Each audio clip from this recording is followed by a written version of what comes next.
Have you ever felt misunderstood at work because you and your colleague communicated in completely different ways? Tell me in the comments what happened and how it affected your work or relationship with them. Welcome to today's episode of Reset and Rise, brought to you by Elevate and Rise Coaching. I'm Shirrell Meeks, and today we're diving into how improving communication at work can transform your relationship and elevate your career. Now, whether you're engaging with leaders, peers, or team members, understanding different communication styles not only helps your message resonate, it's the foundation for building trust, increasing your influence, and making collaboration smoother and more rewarding. Leaders who master this skill create cultures where people feel heard, valued, and motivated to do their very best work. Now, in any workplace, communication is more than just exchanging information. It shapes trust and connection. When people have different communication styles, misunderstandings can derail projects, create unnecessary conflicts, or leave talented contributors feeling overlooked. And no one wants that.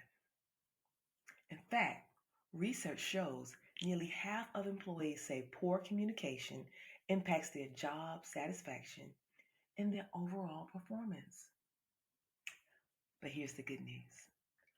Once you recognize and adapt to different styles, you'll reduce frustration, yes, speed up decisions, yes, and unify your team, yes.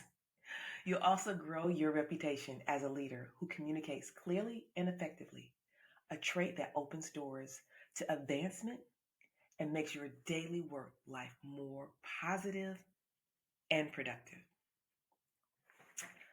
So you're probably wondering, how do we break this down? Let's look at the four main communication styles you're most likely to encounter. The first one is intuitive communication. Big picture thinkers who want to know how your idea connects to the larger goal. For example, if you're pitching a new process, talk about how it supports the company's vision or long-term growth. That's what gets their attention. Now, the analytical communicator, they're data-driven and detail-oriented. They want the facts, numbers, and logic. If you're presenting data to them, bring the data to the table because without it, they may see your message as incomplete. Now, the personal communicators, these individuals prioritize relationships and emotions. If you're rolling out a change, show empathy. Ask how they feel and build trust through connection. That's what keeps them engaged. Last but not least, we have the functional communicators. They value clarity, structure, and step-by-step instructions.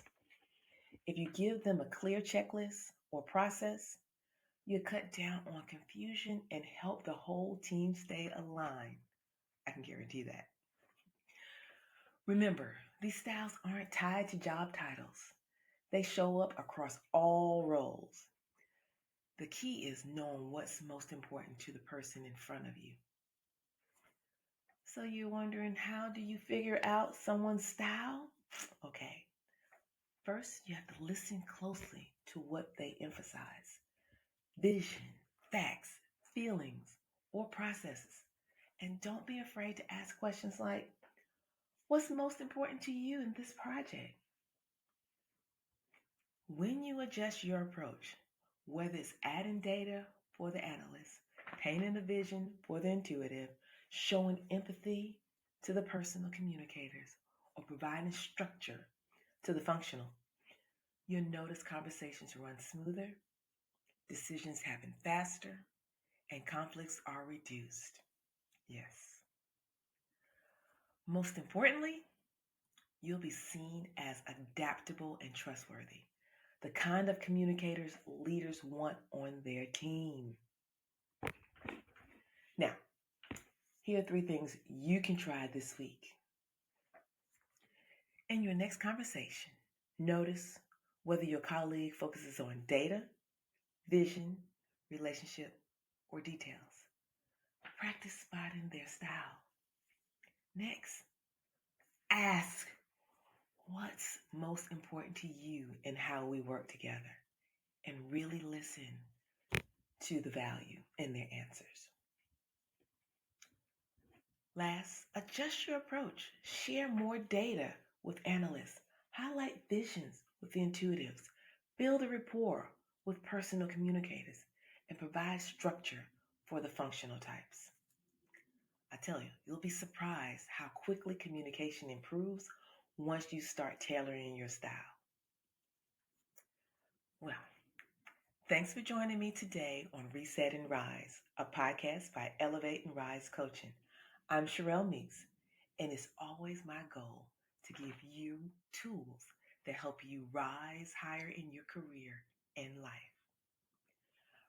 Remember, tuning into communication styles is one of the most effective ways to increase your influence, strengthen collaboration, and create an environment where everyone feels heard and valued.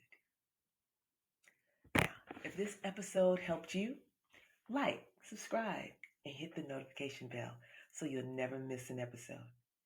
And I love to hear from you in the comments. Which communication styles do you connect with most, and which one are you excited to improve? Until next time, keep communicating with confidence and purpose with Elevate and Rise Coaching by your side. Thanks. Have a great one.